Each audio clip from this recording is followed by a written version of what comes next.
Amy. This is the Opinionated Woman. It's Monday. I'm doing a with Cindy right now and chatting to you while I cook. So that's what I'm going to do. Fork, where are my knives? Oh, in the knife cloth. So yeah, I'm just putting together like a little breakfast grilled mushroom tomatoey dingus. Ah, fuck. I got a pasta. Okay, so let me carry on. It's just me eating this, just so anyone worries about me cutting myself on the food. Forgot I sharpened this knife yesterday. So last night I finished The Girl Who Takes an Eye for an Eye. It was really good, really compelling. The whole story behind it was like really disturbing and creepy, which is exactly what I want from a Millennium series book. And apparently there is another one, so I can get hold of that at some point, which is excellent. So then I started reading The Shadow in the North by Pullman. So this came out while he was writing his Dark Materials series. So in between The Subtle Knife and The Amber Spyglass, this one came out. It's set in Victorian England. I have only like 40 pages into it. It's a very short book. I mean, it's middle grade. I found my name in it. It was it was published in 1989, this particular edition. And it says my name in it with my mom's handwriting and my old landline phone number that we used to have, which is super cute. But yeah, we're following, first a ship goes missing, like a really big ship just disappears out of nowhere, and there's a financial advisor called Sally. She's like this really beautiful woman who knows finances, and she told someone to invest in that, and then the company went bust because one of their ships disappeared. And then we're also following this sort of like Sherlock and Watson kind of pair that are trying to find out what's happening with these seances and trying to protect this magic man who is getting followed by these guys that I think he owes money to. But yeah, I don't know too much about what's going on with it yet because it's so early. But I mean, I haven't read Pullman's writing in forever. I haven't gone into his Dark Materials in a long time. They were read to me as a child, but I haven't done it in a long time. I'm just chucking garlic and herb stuff on this and some oil. I'm going to chuck it in the oven, about 180 degrees Celsius. And then on audio, I'm listening to They Both Die at the End by Adam Silvera.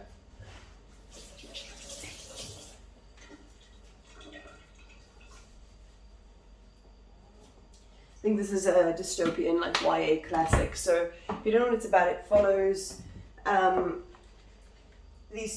two main characters on their end day. So in this, it's like our world, except in this world, there's a thing called Deathcast. So you'll get a phone call from Deathcast and they'll be like, we're like, sorry to inform you that you're going to die in the next 24 hours.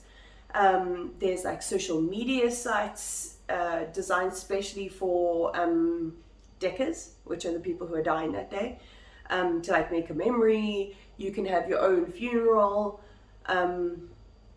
But yeah, you just sort of have to wait. You don't know whether you're going to die in the next minute or in the next exactly 24 hours. You've got no idea.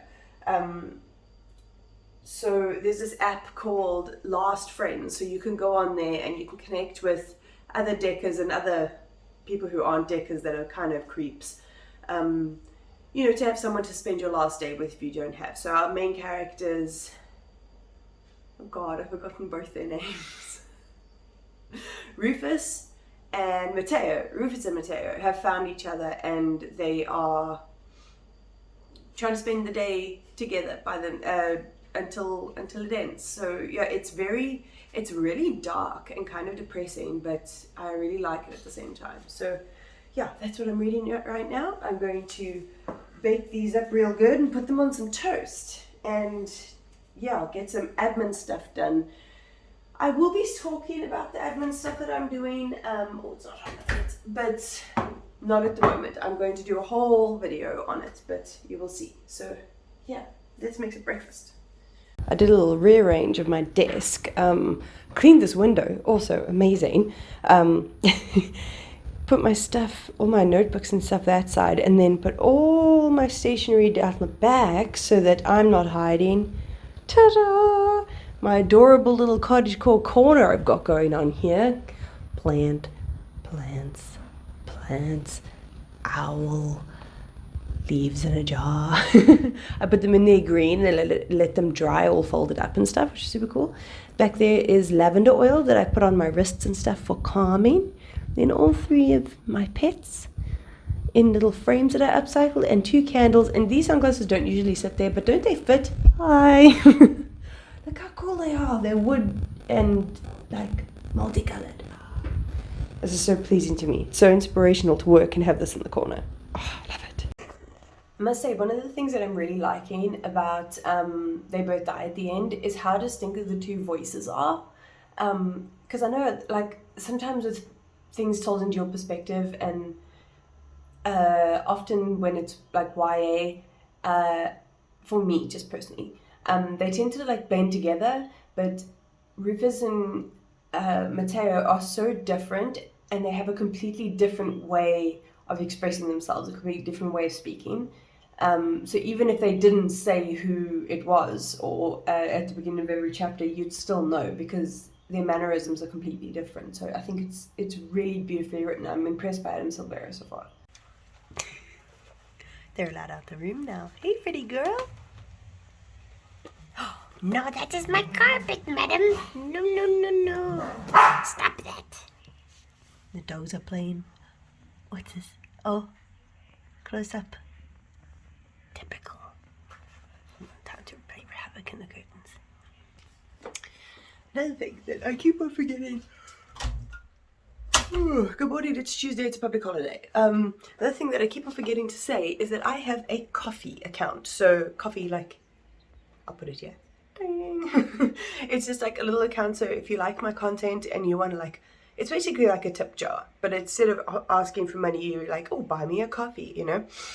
So I keep on forgetting to tell you guys that it's down there. So if you like my content and want to support me, there's a little link down below. Much appreciated, but no pressure. No pressure. This public holiday, I want to read. I was supposed to go to the beach with Hugo, but the weather is not so hot. And then I might clean. Why do I always clean on my days off? But I don't know, we'll see. Anyway, I am halfway through Shadow in the North. It's like a good old, like, Sherlock Holmes style mystery. It's fun. It's a jam. Philip Pullman just can write. The man's good at writing. He's really good at writing. So yeah, it's just like a nice refresher until I go into, what am I reading next? 1,000 Years of Solitude by Gabriel Garcia Marquez. So that's a little bit more on the intense side. I also have about 2 hours left of They Both Die at the End. It really sits there and makes you think about, like, what if you knew you were going to die? What would you do?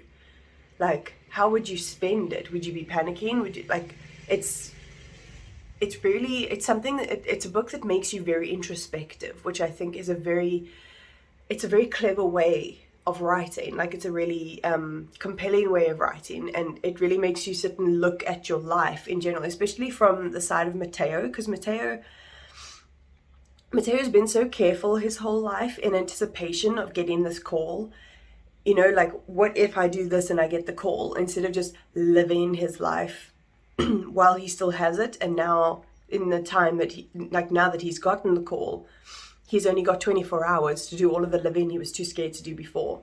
So it is quite inspirational in that kind of way. And yeah, it's a very powerful YA. This is the type of YA when I'm like, for people who don't like YA, I'm just like, just try it. I promise you, like, YA is for more than just readers in the YA age category, if you know what I'm saying. Just playing in the curtains again. Anyway, that is my YA soapbox done. I'm gonna have breakfast. $150,000 on legal fees. D'Angelo's voice is really deep and loud. If that's the case, why in the world were you That's what she got. She's got your tail, bud. the trips and moving to LA and the Gucci and all this stuff? Clearly, there is a point where you were She's able to licking it. afford money, right? So why didn't you just put all of that to legal fees instead of spending so much of it on trying to sell this fake image of your extremely young daughter? So, no. It's not like the mom was going to free house you. As for the father, again. Okay, the weather got better. Hey, Hugs, where are we? Oh, you're at the beach, my boy. Do you want to go? This is the game we play every time we come to the beach. Hugs is scared of the water. Hugs does not want to go in the water. Oh, Hugs is running after another dog. Oh, he's making a friend. Come here, boy. Come on. The water's not scary. See? Come, Hugs. Come here. Come here. Oh, he's a good boy. Oh, no. Oh, my God. I've been living in Cape Town for 6 years, and I'm still, like, especially when you get that, like, scent of sea air, it just makes me think of when I was a child and I used to go to Durban for holidays. But, like, I live up by the sea. I live within driving distance of the sea. I mean, like, how lucky am I? I feel so, it doesn't wear off, and I don't want it to wear off. And I've got a dog. I've got a dog that I can walk on the beach with. I mean, hey boy. As if you guys don't know, Hugo is a foster fail from the lockdown, and we're just trying to help out and raise him. And then I can take you back. The things, you know, can take you back. And he loves to have run about.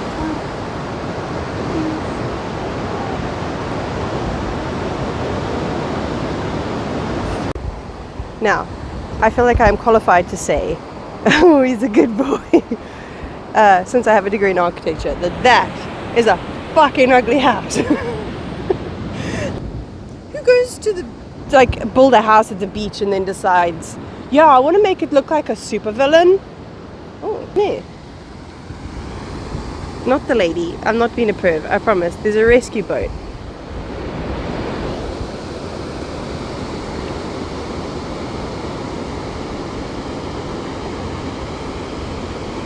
There's some surfers over there, I wonder. Huh. And you can hardly see the mountain today. But look at that there. Yes, sis. I hope you guys can hear this, otherwise this is bad. But I do have my mic, so when it comes to my dreams, so I've been talking to my therapist about it, and she's like, why are the dreams such a concern? You know, because my dreams make my sleep so bad. And it's because they stress me out. Like, literally, I'm having dreams that are making me super duper stressed. So, like, I've got medication, I'm doing different types of therapy and stuff, and it's all getting me better. So what I've been trying to do over the last, like, week or so is use affirmations. So, like, when I'm doing my meditation before I go to sleep, he's running. I will keep repeating the affirmation. It's just a dream. It's not real. You're not a threat. Have fun with it. And I'll just keep on saying, like, variations on those affirmations over and over so that I can have an interesting dream that maybe can be inspirational to me, like my writing or like my art or something, without it distressing me and making me upset and making it so I don't rest. And last night I dreamt about drag race, so I think it's working. I also didn't have to wake up for work this morning, so that definitely helped. But yeah, that's what I'm trying. So I will let you know how it goes, because I think affirmations work, but I think affirmations need to work if you are open to them. You know, like Like, it's just about training your brain, you know? Training your brain into a more positive way of thinking. So that's what I'm trying to do. Hopefully it works. Well, this is a pretty good way to start my Wednesday in a bookish manner. So my insurance discovery, it has this reward system. So if you get the right amount of steps on like a pedometer or something like that, or if you connect in your car to it and you drive properly, then whatever, you get points. So I was going on there to redeem 150 points, which usually gets you a cup of coffee. So I had 2 sets of rewards from my driving and my writing. And my walking. So you're writing on the brain. So, are you drinking my water? What an asshole. Anyway, so this one came up and said that they're having a special with exclusive books. Now there's a dog coming. Where you can get a book for the same price as a coffee. And I went on and checked 250 Rand voucher for exclusive books for the same amount as it would to get me a coffee. So I just ordered 2 books and I paid $100 difference between the two books that I've been looking forward to for ages, that I'm hoping I'm going to get here before June because I want to read them for Pride Month. But either way, these are 2 books that have been on my TBR for a long time, or that I'm super anticipating. So yay, book stuff. Maybe I can even open them on camera. Oh my god, I could be one of those booktubers. Wouldn't that be great? Alrighty, I have been doing some client work right now, which is pretty sick, but I also just wanted to come on here and talk about, I just spoke about it on my Instagram stories, but I just donated a bunch of nudes to an organization called Tits for Tails. I will link their Patreon down below. Basically, people will donate their pictures, their cute nudes or whatever. So if you go onto their Patreon, you'll support them, you'll get access to all of those pictures, and then every month they make a donation to a different animal charity. So yeah, I thought that was an absolutely wonderful cause, and I was like, well, I'm naked on the internet, I can help. So that's what I did. So yeah, Tits for Tails down below if you're interested.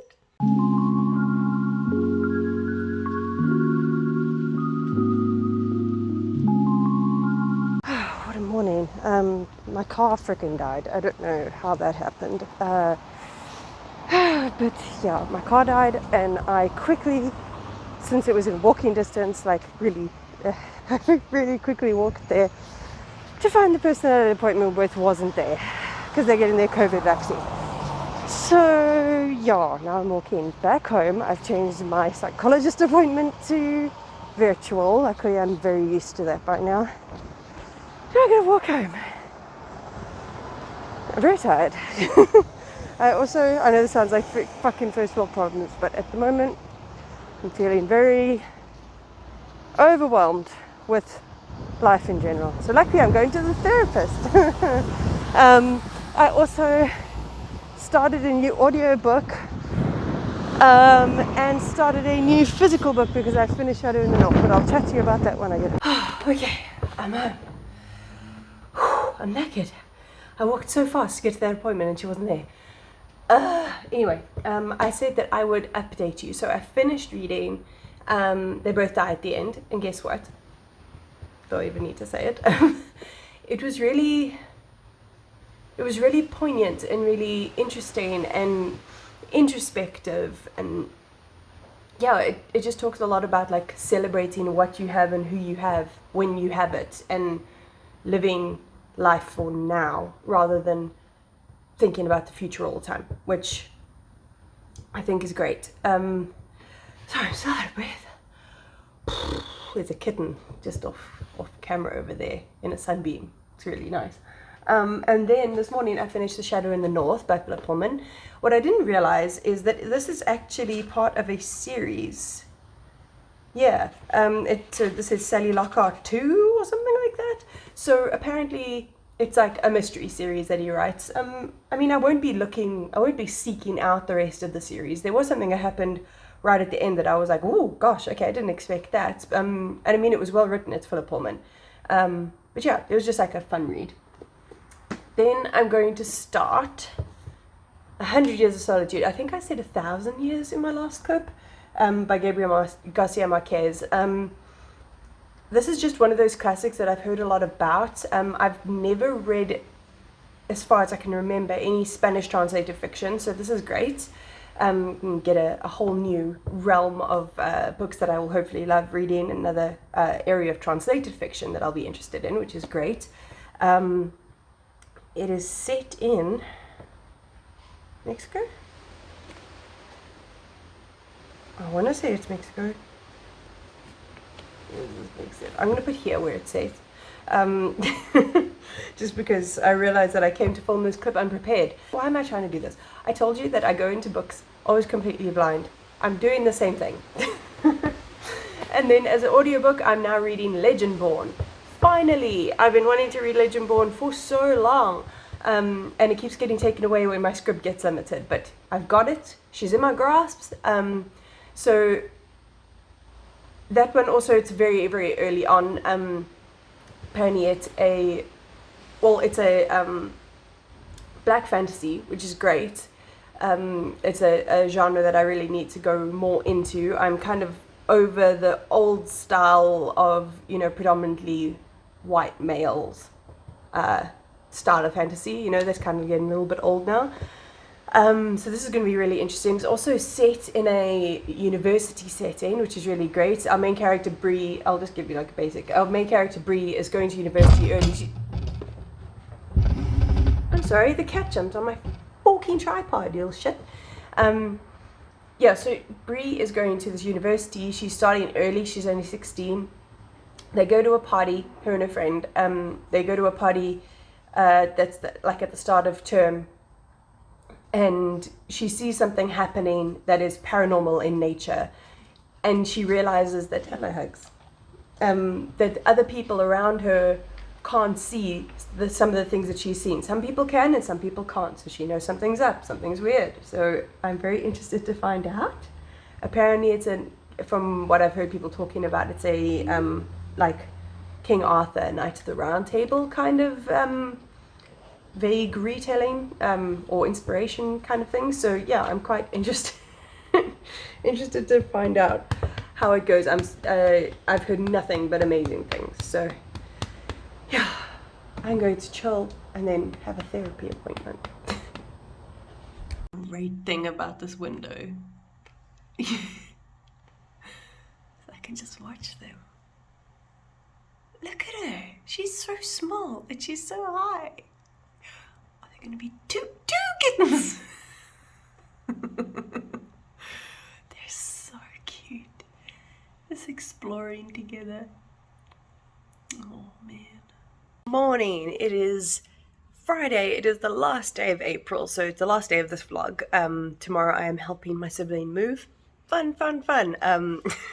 But yeah, so I'm still in my cruddy workout gear, because before I start my day, I need to build some form of cat confusion device. I'll show you why now. So this is the tree. This little cat climbed up here and onto the roof. Right onto the fucking roof. And we had to get a chair against the wall to get her down. It's naughty. Oh, there's a small mew. Hey baby, you didn't climb the tree, hey? Good girl. Yeah, so the little shit, and I found her going up that tree like 3 times this morning alone, and she's too small to be out by herself, and I don't think she can get down. So I have some chicken wire and some wire cutters, so I'm going to sit here, make a little tree skirt, see if we can keep this little fucker inside. So let's do that.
tree skirt.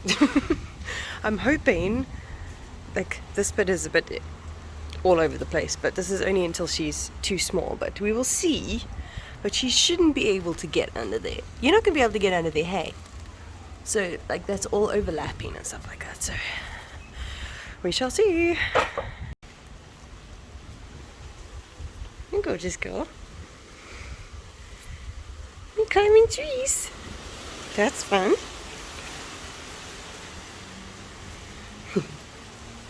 She's so little. Look at her. Oh man. Oh, isn't that just fucking cute as shit? You're cute too, Lily. You're cleaning your cousin. Good job. And yourself. Okie dokie. Cats have been slaughtered. Breakfast has been had. Showers have been had. My camera is moving itself. Thank you. So it's doing it again. So today I have obviously just work to do. I also just managed to nab myself a life drawing model spot for July, which is so sick. Yes, like I literally just have to sit in a room and be nude and they give me money. I do that in my bedroom every day. Like that's so, I'm so excited for that. Anyway, I also, while I have been handling cats and things like that, got 2 chapters into 100 Years of Solitude. Oh, already his writing is so beautiful. I can see why so many people really love his writing. I mean, he's a Nobel Prize winner. He writes good. He writes good. But in the beginning, where is it? It gives you little, when I say little, like, yeah, little family tree there. So I'm presuming this is the 100 years of this family that we're going to be going through. And I'm so glad that's in there because I think it's like a traditional thing to name your children after, you know, like, so a bunch of these characters have the same first name. So this is definitely very, very helpful so I can distinguish between which Jose we're talking about right now. This tripod is deciding that they're going to show me up and make me look like the amateur I am. But I really am enjoying the way he speaks. And so basically, it's just following this family, and they live in Macondo. I looked it up earlier to make sure that I can pronounce everything correctly. In Colombia. And every year or every so often, I don't know if it's like a specific period of time, these travelers come through, and the dad, the first Jose, always sees what they sort of like have to offer. So these travelers bring something different every time they come to visit. And Jose is always very enthusiastic about this and gets into alchemy and all of the others, all a bunch of different kind of things. And on the back it says that neither can know the significance of the indecipherable manuscript that the old traveler passes into their hands. So I'm interested to see, so this is obviously based around what these travelers are bringing into their lives and how that affects them across the 100 years. I'm also really enjoying Legendborn. Legendborn is, I really thought I'd heard this narrator before, but I checked her backlist and I haven't read anything from her that she's narrated before. But I really like her. She's really good. And it gets right into the action, hey? Like, it's not fucking around. It's getting into the action and it's setting up hints of world building as we go. So what's really nice, it's not like a big old info dumpy thing. It's like little snippets that she's managed to get, you know, to build up her knowledge about the Legendborn. But I'm super intrigued and I'm really excited to get further into it. Like, there's already been like 2 or 3 action scenes, and I'm not really an action-y type of person, but this isn't like a big old fantasy war kind of vibe, you know. This is like in a college setting. So I'm really, really enjoying that so far. But for the rest of the day, I'm just going to work and film my bullet journal, No, I don't have it. My bullet journal flipped through because I completely finished my bullet journal, which is freaking sick.